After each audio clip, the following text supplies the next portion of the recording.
You know that feeling, right? That heat that starts to rise, your jaw gets tight? That's anger. It's this incredibly powerful and honestly a really misunderstood emotion. But what if you could actually get a handle on it, maybe even use it for good? Well, that's exactly what we're going to dive into today. Look, getting angry is totally human. We all do it. Sometimes it's the very thing that lights a fire under us to stand up for what's right or to make a real change. But there's a line, isn't there? There's a tipping point. And the big question is, when does that fire stop being helpful and start, just burning things down? And this is pretty much the breakdown. On one side, you've got helpful anger. This is the stuff that gets you motivated, that helps you defend your boundaries. But then you've got its ugly cousin, problem anger. This is the kind that feels like it's happening all the time, you can't control it, and it just leads to negative stuff. Figuring out which one you're dealing with, that's step one. All right, so let's dig into the two main ways anger actually appears in the wild. Because, and this is a big misconception, it's not always about shouting and screaming. Oh no, it can be way, way sneakier than that. So you've basically got two main types. First is the one we all picture, explosive anger. The yelling, the slamming doors, it's all out there. But then there's internalized anger. This is the quiet one. It's when you bottle it all up and it comes out sideways as like constant irritability or sulking or just ghosting everyone. They're both incredibly powerful, just in totally different ways. And we've got to be real about this. The consequences of not managing it are huge. This isn't just about having a bad day. We're talking about serious long-term impacts on your health, on the relationships that matter most to you, and even on your job. The stakes are definitely high. Okay, so if we're going to build a better way to handle anger, we first have to bulldoze some of the myths we all believe. So let's get into it and bust some of the biggest lies we've been told about getting mad. This one's a classic, right? You see it in movies all the time. The hero punches a wall or screams into a pillow and poof, all better.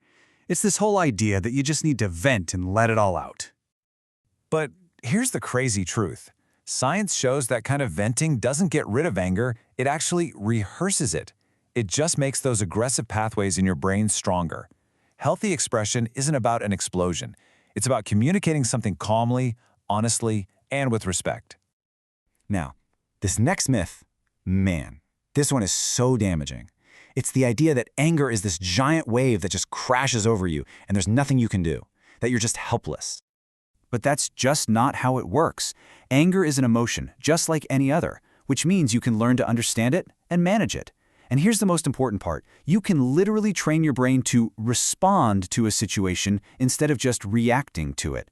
It's a skill you can learn, not some magic power. And that brings us to the really practical stuff. So, how do you actually start building that skill? It all begins with creating your own personal early warning system. Learning to spot the signs that the storm is brewing, long before it actually hits. So how do we do it? The secret is learning to identify your cues of anger. Think of them like little tripwires. They're these subtle signs in your body, in your feelings, in your actions, and in your thoughts that give you a heads up that anger is on the rise. And that heads up gives you a chance to do something about it before it takes over. Let's start with the physical stuff, because your body almost always knows first. I mean, think about it. That sudden tightness in your shoulders, your heart starting to race, or maybe you notice you're clenching your jaw for no reason. Those aren't random. They're your body's alarm bells going off. Okay, next up are the emotional cues. Anger is often what they call a secondary emotion. It's kind of like the tip of an iceberg. Just below the surface of that big, obvious anger, there are usually other feelings hiding out. Are you really just mad, or are you maybe feeling hurt, or embarrassed, or even anxious? Naming that deeper feeling is a total game changer. Then you've got to look at what you actually start doing. Your little tells. Do you start talking way faster? Do you start pacing around the room? Or maybe you're the master of sarcasm, or the good old silent treatment. These actions are the outward signs of all that pressure building up on the inside. And now, for what might be the most important one, your thoughts. These cognitive cues are the engine driving the whole thing. Just listen to these phrases. This is so unfair. Or, they always do this to me. See how they're all or nothing? These kinds of thoughts are like pouring gasoline on a spark. Catching them in the act is absolutely critical. Okay, so you're getting good at spotting your cues. Now what? Well, this is where we make the big shift from just reacting to actually choosing a thoughtful response. And there's a really simple but amazing tool to help us do it. At this point, you're basically at a fork in the road.